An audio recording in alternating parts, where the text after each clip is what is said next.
तो सुनो बोलो काहे खखुआई बड़ा खिंचा तेरी जान करा चल हटा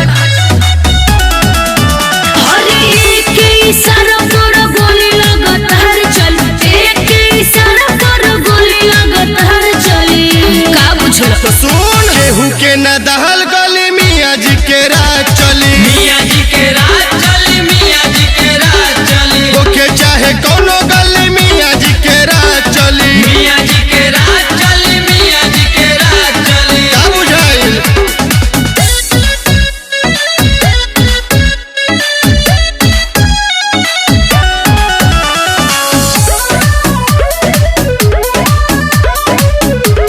मियाँ जी के रात चली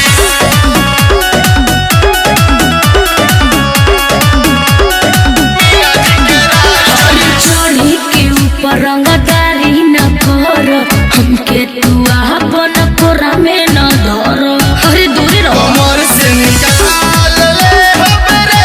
छोके छोड़ाल दे हबरे जादे जोदी बोलब तो कोनो रंग बाज धली जादे जोदी बोलब तो कोनो रंग बाज धली बुझाई कि ना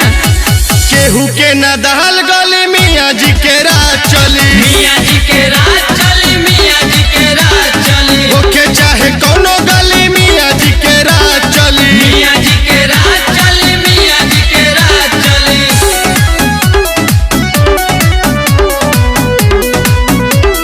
मियाँ जी के रात चली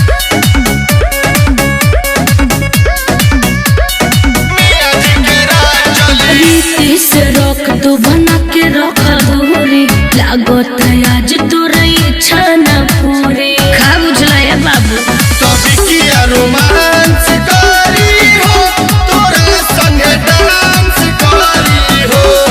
तुहरे कारण अब मच्छी खूब खोल बोली तुहरे कारण अब मच्छी खूब खोल बोली क्षमिया केहू के न दहल गली मियाँ जी के रात चली